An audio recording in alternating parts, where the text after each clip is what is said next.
Bonjour, voici le petit guide pratique à destination des candidats pour compléter le plan de financement des appels à projets 2021-2027. Cette présentation a pour objectif de vous aider à compléter correctement cette annexe financière lors de votre réponse à l'appel à projet.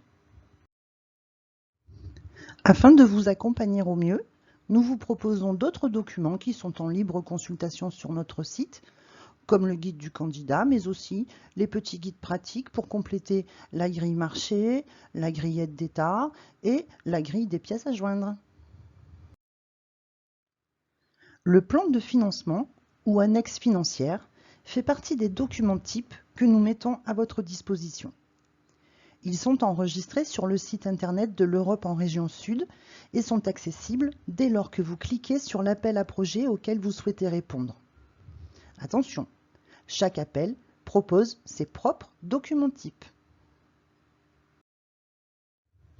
Pour notre guide, nous prendrons l'exemple des trames financières proposées dans l'appel à projet FEDER Massif des Alpes, lutter contre l'érosion de la biodiversité et la dégradation des écosystèmes.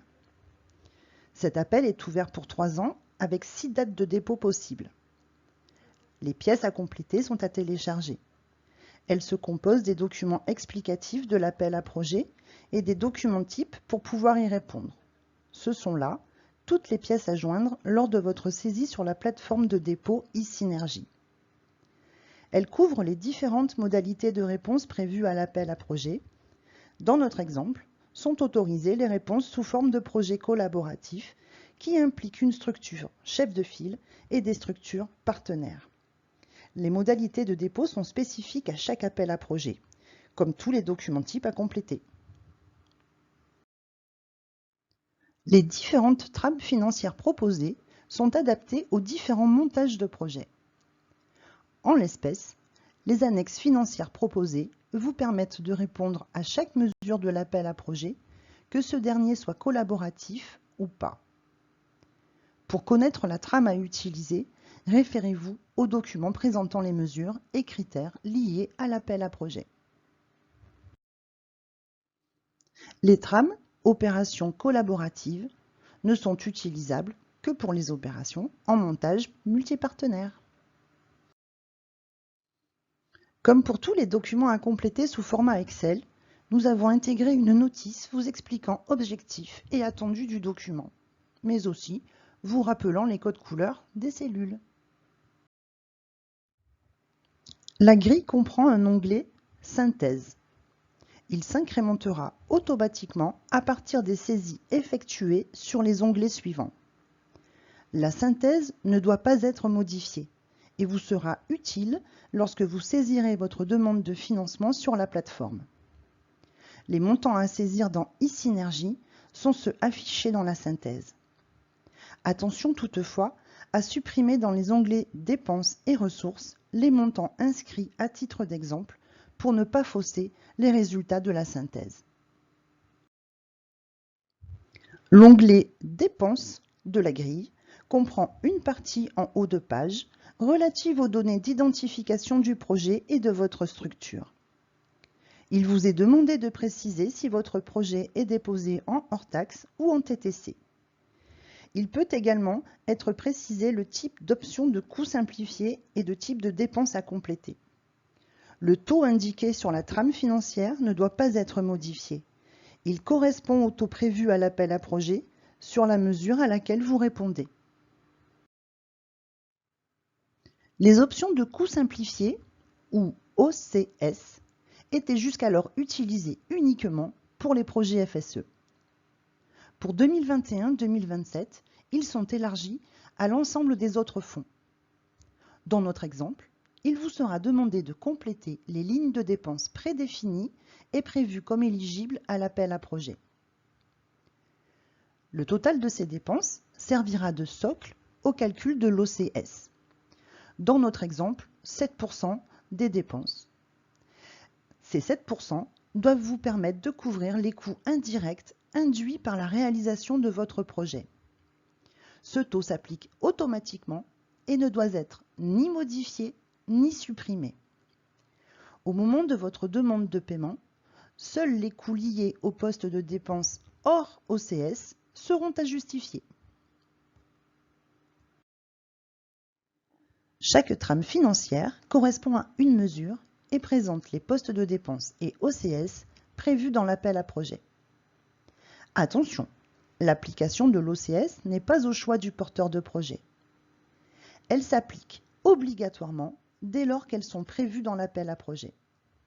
Ne supprimez pas les lignes, ni ne modifiez les cellules où sont enregistrées les formules de calcul.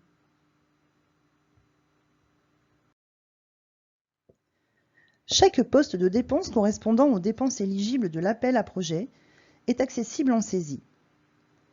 Il vous faudra pour chaque poste inscrire le détail de la dépense, son libellé et sa description, mais aussi préciser si la dépense est déjà engagée, si elle s'est vue appliquer une clé de répartition et le montant à prendre en compte sur le projet.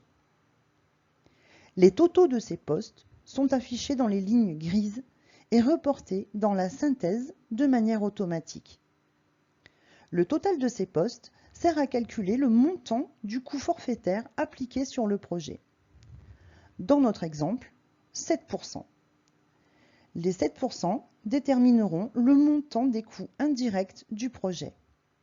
La somme des coûts directs et indirects forme le coût total du projet. Dans le cadre d'une opération collaborative ou multipartenaire, l'onglet Dépenses est à compléter pour le chef de file et pour chacun des partenaires. Là encore, si des OCS sont prévus, elles s'appliqueront à tous les partenaires du projet. Selon les conditions prévues à l'appel à projet, vous pourriez n'avoir à compléter que l'onglet Détail RH. Dans notre exemple, du fait de l'OCS à 40% des coûts directs de personnel. Les différentes cellules relatives au nom ou date de recrutement prévu du salarié, activités au sein de la structure et activités liées au projet, le salaire brut, temps de travail effectif dans la structure et temps de travail consacré au projet par année, doivent être renseignés. Pour chaque année de réalisation du projet, il vous faut préciser dans la colonne temps de travail si le salarié est à temps complet, à temps non complet fixe, c'est-à-dire qu'il travaille tous les mois à hauteur d'un pourcentage de son temps de travail total sur le projet, ou à temps non complet variable. Pour cette dernière possibilité, il vous faudra conserver l'ensemble des justificatifs des heures passées chaque jour, ce qui nécessite une grande capacité de suivi du temps de travail. Vous l'aurez compris, il est en général préférable de valoriser un salarié à pourcentage fixe dès lors que l'on est en capacité d'estimer ce pourcentage afin d'alléger la charge administrative lors de la demande de paiement. Veillez à respecter les taux minimums d'affectation du salarié qui peuvent être fixés dans l'appel à projet. Les totaux de cet onglet se reporteront directement dans la cellule totale des dépenses directes de personnel de l'onglet Dépenses. Pensez à mettre à zéro les cellules de la ligne d'exemple. Chaque colonne présentant un chiffre entre parenthèses vous renvoie vers des aides à la réponse en bas du tableau.